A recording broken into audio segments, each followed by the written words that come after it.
Right, hello everybody. Welcome to episode 6 of Drive Time. Yes, it is number 6 already. Can you believe that? And look who we've got with us. Very special guest. Now, I know this man has some incredible stories to tell us. And from Drive Time Series 1, we never had a Marshal representation on, so I'm delighted to say here we are.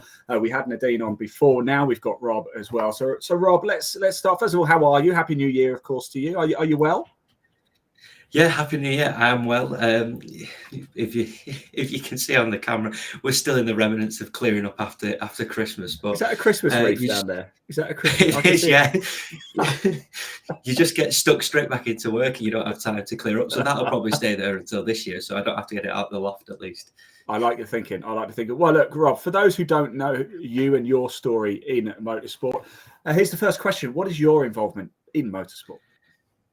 So my involvement in motorsport, like everybody else, started off as a fan, spectator. Back in '98, my dad took me. I think it was pretty kicking and screaming to the bar whilst we're on holiday. It was just like, there's a Formula One race on. Let's go and watch it. And I'm like, why? I want to stay at the beach. I'm only 4. Let's play with sand. And then what I came to watch was the Belgian Grand Prix in '98 was on TV. Yeah. And we all know how that panned out. The massive crash at the start. And Damien Hill going on to win for Jordan, and from that point, I was just like, "What? This is amazing! Why have I never been introduced? Why have I never seen this before?" Yeah. And the week after was Monza, and we were still on holiday, and I was just like, Can I go and watch it? Can I go and watch it?" Yeah. So, since a very early age, I was hooked on motorsport. Would follow Formula One, watch Le Mans. I think the earliest I can remember Le Mans was when the Peugeots and the Audis were battling out 2007, 2008, 2009, when Audi brought the diesel car along. That was a huge revolutionary thing for that. And I remember being hooked by that I went to bed and I woke up in the morning and the same race was still on. When you're young, you don't quite get your head around it at first. No. And then when I was at college, we were trying to decide what we were doing for our careers, and one thing I wanted to do was be involved in motorsport. I always wanted to be involved in it. And I wanted to be a motorsport engineer. So I did maths and physics at college. Yeah. And my uncle, so Alan Farriman, who drives a safety car at Alton Park in Anglesey, he was like, come to Marshal. I'm like, what is Marshal? He's like, well, if there's an incident, you go out and you deal with it, you clean it up, and then or you can be on the flags, you're communicating with the drivers, you're warning of an incident ahead, or you're telling them that they can get back racing again, or there's a faster car approach. And I was just like, that sounds really interesting. Why is this such a closed off world that's not really spoken about? So I did that for a couple of years, and then I decided that motorsport engineering had too much maths and physics. I was just like, that's not me. I like doing sums, but that's a bit too far. Yeah. But I still wanted to be involved in motorsport. So I thought, what can I do? And I just thought, well, I love talking. I love motorsport. Yeah. Let's put 2 and 2 together. So I went to university with thinking, I'm going to do journalism. I'm going to do broadcast journalism, similar to what you've got here, Ian. And like, I'm going to use motorsport and marshalling to get me into that. And over the next 10 years of being involved in marshalling, I've had the privilege to write about what I do as a hobby and share that on a website. So that was A Life in Orange. And it's kind of phased out over the past few years, which is a shame because just life gets in the way. You end up doing things. You move house, you get a new job, you set up business. You end up going here, there, and everywhere. You're like, I've not got time to write, but I still never lost that love of talking about marshalling. So anytime there is a chance to do it, I'm just like, you need to do it. If you're a motorsport fan, you need to get involved. There's no catch fencing in between. You don't have to sit down. You can stand up, and you're directly involved in the lifeblood of motorsport. I'd be quite worried, Rob, because I think you say there with the flags, especially, you're communicating. There's a lot of responsibility, isn't there? There is a lot of responsibility. You're right, but when you first dive into it, it's not like you're going, they're the flags, off you go. Motorsport, you've watched it. I remember my first day flagging the fellow that I'd been teamed up with. on my first day was a Marshal called Don Hall. It sadly passed away a couple of years ago, but he was marshalling until a few days before his 92nd birthday. It's incredible. His first race that he went to was in 1953 at Alton Park, I believe. Around that time, he was in the 50s. Wow. So to have him as a mentor after, he'd been marshalling 60 years at this point, and that was your mentor into flagging, you've got a very steady hand on somebody on your shoulder going, this is how you're going to do it. That's because you must know everything, Rob. You must know everything. Yeah. So I've got a question. I've always wondered this, because when you've got in club racing, for example, I'm involved with classic touring cars, for example, and I have a series where there's multiple classes. When cars are coming around to lap, certainly, I mean, you're based up north, aren't you? But when I do Brands Hatch Indy, of course, it's a minute lap, isn't it? You've got cars coming around and round and round. Do you have somebody communicating with you, or is it if you're going to blue flag somebody, is it up to you to know that faster cars approaching and you've got a blue flag, or does somebody say to you? In Formula One, you are told that, right, this car's coming up, or at least it was. They've kind of phased blue flagging out now, and they'll do that themselves. They do the digital boards, don't they? Yes, exactly. But in terms of multi-class events, so World Endurance is probably the easiest one to blue flag, because you know that if a GT car's there and you can see one of the Toyotas coming up behind it, pretty hastily he's going to get it out of the way. But that's a slightly different form of blue flagging, because you're not telling that GT car to get out of the way. You're telling them to stay where you are. There is an LMP car coming up, or a hypercar coming up behind. And you would imagine the team are probably communicating to the driver as well. Say, look, just let him go. You don't. Yeah. You don't need to fight them. But to answer your question, it was always taught to me. So if you've got a grid of 18 cars, if you can memorize how the first 6 look and then how the last 6 look, you will always be there or thereabouts with your blue flag. You've got 60% of the grid sorted, and you never try and recognize numbers, because by the time they've gone past, like, I needed to blue flag that one, but it's gone now because I've only just seen that it's number 2 and that he was the leader. But you know that the blue car was the leader with the yellow accents on the front. So classic touring cars, for example, you know that the Vauxhall Cavalier, the John Cleland looking one with the white and the red, is going to be somewhere near the front. Yeah. And if that's coming up behind the Escort, and you know how the Escort looks, you're like, right, that's going to be blue flag next lap, and you do get a good sense of it. I've got it wrong. There's a team of you there as well, isn't there? There is a team of you there as well to help each other out. Yeah, exactly. And you always work as a team. I'd say I've got it wrong a lot, and I've got it right a lot.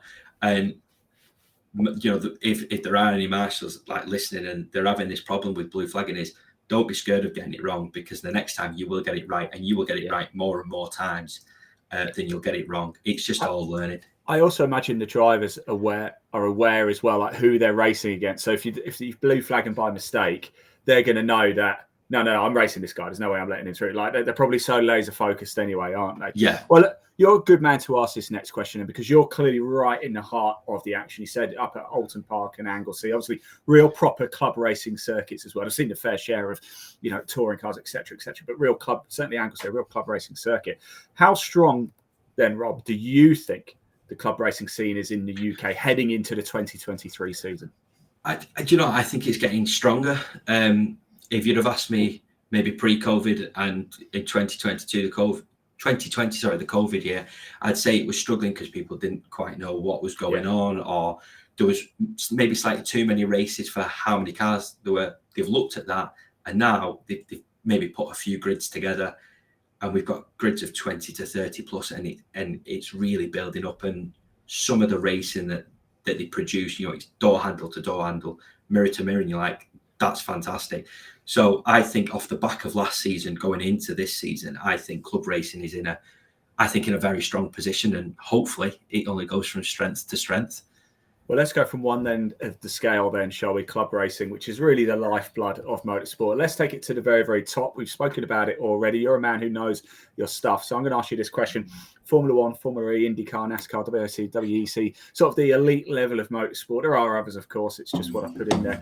Which, in your opinion, now this is generally across the board, offers the best all-round value for fans, that's spectators, trackside and TV viewers, sponsors and career prospects. You mentioned before, you're looking into journalism, looking into engineering, and you're doing marshalling. We're talking driving prospects as well. Which is the best all-round value across the board? Because it would be easy to say, oh, Formula One, because it's the biggest. But unless you've got millions of pounds, Formula One might be a close shot. Yeah, I think Formula One is definitely, at the top tier of the elite. Spectator-wise, it is expensive to get a ticket to even go and watch this, the Silverstone Grand Prix. You don't see much, do you, either? You have, you've got to be lucky to grab a seat near a television as well. And you think about, you spent all that money and you're watching a TV that's maybe slightly further away than it's in your front living room. For me, I've always thought World Endurance gives you that best access, that best overall value for money. You can get around the paddock, you can have a look, you probably interact with the drivers. Sponsorship wise, you've got a car going round for hours on end, 6, 8, 24 hours. Career prospect wise, if you think about in Formula One, they need 24 mechanics to do a pit stop. Well, they need double that in World Endurance because they've got to have a team that goes to bed whilst you're doing it in the middle of the night. They might have 3 teams, and then they'll have 2 or 3 cars where they've not just got, the 2 cars in Formula One. Again, sponsorship-wise, that plays into their hand. You've got more cars, therefore you can have more sponsorship opportunity. But value from it, I was looking at this for one of my milestone birthdays. I'm not going to say which milestone birthday it is because it'll make me feel old. 21? A bit older than that now. I wish it was 21 again. But it was IndyCar and NASCAR. General admission is only $20 for the Indy 500 and the Daytona 500, which is, if you said to somebody, oh, you can go and watch the Monaco Grand Prix for €20, you'd be like, no, what? That's not right. But for one of the crown jewels of motorsport, you can watch for $20. You might not see a lot, but you can say you were there. Well, Indy 500, you can see pretty much. I've never been to Indianapolis, so I can't speak, but I'm assuming you can see pretty much all of the circuit. For some of the grandstand seats, looking at it, I think the most expensive grandstand seat I saw was about $400 for the weekend. So in terms of value for money wise, on a par with British Grand Prix, then, isn't it? Really? You're not going to see a bigger access and value than those on the American scene. But all round, World Endurance is where I'd put my third money. Anybody wanting a job, look in the World Endurance circuit, and the hypercars are picking up as well. So there's lots of teams there. You're not the first person to say that, definitely. And can I just say, if anybody from IndyCar is watching, Brands Hatch would be amazing to have a race for IndyCar. Let's get a crystal ball out. We know what we think things are going to look like over the next sort of 12 months or so. We know which we think offers the best value, but let's have a look about 5 to 10 years down the road, shall we? And how do you think the landscape in motorsport will look? And it's an important topic at the minute because we've got EV really taking off at the minute. So where do you think motorsport's heading? Right at the top, and of course the lifeblood of club racing. That's a very good question. And when you sent it across, I spent ages looking at this, and I couldn't get past the electric scene. I think that's going to be the main focus of that, whether it's electric supporting more hybrid racing, like we've seen in hypercars for World Endurance, or purely Formula E, and that takes over at the top. I know Formula One's agreed the new engine deal in 3 years' time now, 2026. So I don't think we're going to see Formula One change massively in terms of going down the electric hybrid route. People will be pleased of, but maybe more the sustainable fuel. Do you think those at the top know more? They obviously know more than we do. I mean, Mercedes, for example, they've completely pulled their Formula E package, haven't they? They're just focused on Formula One. Do you think maybe they're looking at that and thinking perhaps EV isn't the way forward and it's going to be different types of fuels? Perhaps that's a really good counter argument to everybody who thinks that electric is the way forward. I don't know. I'm just kind of just reiterating what I see in the paper, and I think it's got to have some value, it's got to have some merit. I think we're going to be in this unknown area until maybe hydrogen fuel, whether that's hydrogen hybrid, which is probably the more likely one, or hydrogen in total, can really take off. Unless that 100% sustainable fuel comes in, I think we're going to be in this weird position all the way, well, just for the future, for the time being. Yeah, it's going to have to be very safe, as I don't like a match near that. Right, Rob, let's go full circle. Let's bring this back to you. Then we found out a little bit about you, your involvement, as well as what you do, how you've got there. It's been absolutely fascinating to hear. So, what does 2023 hold in store for you? Lots of club racing is what it holds for me. A lot of time at Alton Park, a lot of time at Anglesey. There's actually a really interesting race taking part at Anglesey this year, 1st and 2nd of July around that weekend. It's a Le Mans classic style racing with the Classic Sports Car Club. So they'll be running that style of Le Mans Classic. So it's about 40-minute races, change into the next formula, change it, and they're going to be running that for 24 hours over at Anglesey, which sounds incredible. So I'm going over for that. I've got my name down for British Formula One, so hopefully, fingers crossed. Let us know if you get that one. Let us know. If you need somebody, if you need a tea boy to come along, I'll make a mean cup of tea. Well, fantastic, because that answers the last question for me. And then it's the centenary for Le Mans as well. So fingers crossed that I've got a few contacts over there. Hopefully, pull a few strings and get over to Marshal that one. If not Marshal that one, maybe spectate that. What's the biggest event you have, Marshal, Rob? Oh, probably either Le Mans 24 Hours or the British F1. I've done both of them. Both good bits. But up there, which was a complete dark horse for me because I didn't know how it was going to be, Sebring 12 Hours was an absolute riot. Really? Yeah, absolute riot. Just quickly on let's talk about Formula One, the British Formula One. To become a marshal for Formula One, do you have to have like a certain amount of years experience, or is it just names out of a hat? So when you sign up to be a marshal, you go in as an entry trainee marshal, and then you'll progress up a grading system. You mentioned Nadine was on the podcast earlier. Yeah. She might have gone through this grading system. If not, you progress from track to experience to post chief incident officer flag. Once you've done that first upgrade, that's when you can start really targeting the British Formula One. You will have to have done 12 days in your desired discipline. So if you want to go to flag and you've got that upgrade, make sure you've done 12 days in flag the previous year and then get your name in. It will be a bit of a lucky dip that first year that you do it, but then after that, you'll be flying. There you go. Final question, and as your door just opens at the back, you already know the answer to your coffee. What are we going for, Rob? Tea. As I finish a cup of tea, it'll always be tea. I do like both, but if you're given the choice, tea solves all problems. And there you go. Just you've got one in your hand as well. Perfect. Tea's electric, it says. Yeah. Don't put any hydrogen in there. Right. Rob, thanks so much for doing this. Really, really do. It's been a fascinating chat. It really, really has. We will see you at Alton Park. I'll be at Alton Park a few times this season as well with the MG Car Club, quick classic racing, you name it. I'm going to be out and about trackside. So when I'm up, I'll let you know, and I'll come around and make you a cup of tea. How about that? Sounds perfect to me, and I'll see you then. Thanks, Rob. Cheers, Ian. Thank you.